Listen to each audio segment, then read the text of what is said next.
grief stinks. But I'm happy to report that I got through it and I emerged on the other side filled with gratitude. And that's the emotion that I feel far more profoundly than grief. The grief doesn't go away, it ebbs and flows, it takes different shapes. I didn't know how I would feel as I began to feel better, but what I felt was grateful. And maybe that's my mother's doing.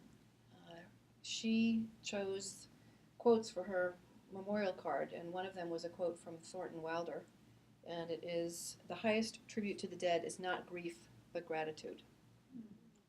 And so I'm reminded of that, and when I feel grateful, I think of her and her wishes. And among the things that I'm grateful for, believe it or not, are the really unexpected gifts associated with a terminal diagnosis. That may seem counterintuitive. How could that ever be a gift? And certainly when I got the news of it, it felt like anything but a gift. But what I came to realize as I lived through it and then as I reflected back on it is that it provided many unexpected opportunities.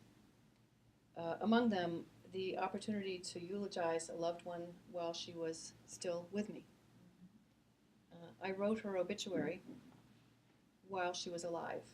And in fact, soon after she was diagnosed, as I think is typical, she and my dad went into, okay, we got to take care of business, check off the things on the list. And one of them was obituaries. And they had prepared obituaries, and when I was given hers to look at, I thought it was utterly unacceptable. Because, not that anyone asked my opinion, but it was skeletal. It wasn't her. It was an accounting, but it wasn't who she was. And so I rewrote the obituary, and I put the heart and the flesh on the bones. And in a way, that was a gift I was able to give to her. It was one of the most difficult moments I had during the year when I finally had to share it with her. I didn't want to because it seemed as though I was acknowledging the inevitable, and I knew it would be very difficult to have her read what I wrote, but it was, I think, the most intimate moment we shared, one of the most intimate moments. But in that moment, she knew how I felt. And throughout the year, she knew how her loved ones felt about her. And we've all heard tell of people who regret, or they walk out of a funeral thinking, gee, why didn't people tell her that while she was still alive? Or we've regretted it too. We've spoken in memorial services and perhaps driving home thought, gee, why didn't I tell him that's how I felt when he was still here to hear what I felt? So that was an unexpected and beautiful gift, the chance to really make sure that somebody knew how much she was loved while she was alive. The opportunity to give my mother a good death, as a friend put it. I was able to be part of birthing her into death the way she birthed me into life. When she was diagnosed, friends said to me, oh, it's going to be the most beautiful thing. And I thought, no, it's not going to be the most beautiful thing. This is the worst news I've ever experienced, and I'm going to go through the most painful, horrible, sad thing ever. But it was beautiful in ways that I couldn't imagine. So the chance to give someone a good death is a gift, and it's something to be grateful for. The chance to leave nothing unsaid, the chance to say goodbye was a gift.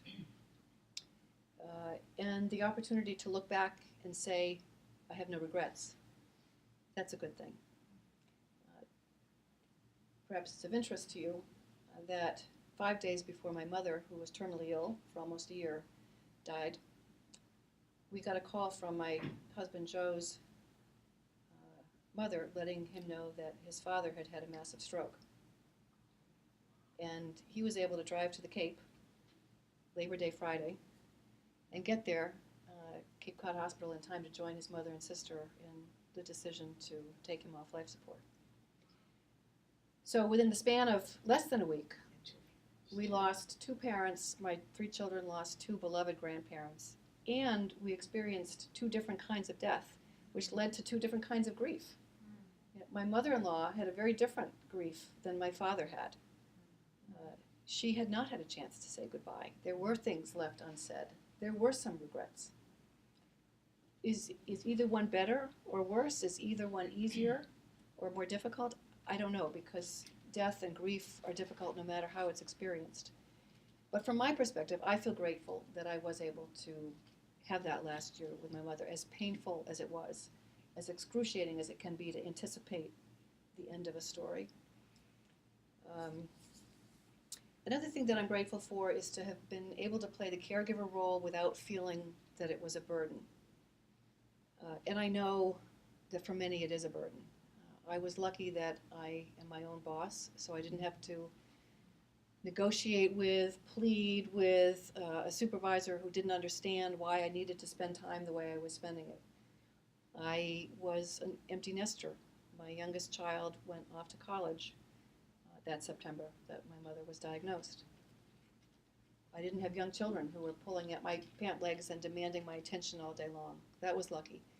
I have a wonderful husband who was supportive of me and said, of course, go spend days away from home taking care of your parents. Go. You need to be there. I understand. And unfortunately, not all spouses are that understanding or as giving. So, I'm filled with gratitude for that, too. And I had siblings who were very supportive. I know from hospice and other sources that oftentimes families are at their most dysfunctional under stressful circumstances such as this. And we were so fortunate that we understood each other, we were patient with each other, we respected each other. Each one of us had slightly different ideas and approaches and emotional reactions, but somehow it worked, so I'm grateful for that too. And finally, what I'm grateful for is hospice. And I want to take just a few minutes before I throw it open for conversation and questions to talk about hospice. I'm particularly thankful to the hospice spiritual counselor who relieved my mother of the burden of thinking she was a burden to her family. And the last section that I want to share with you is about that. And then I'll talk more about hospice.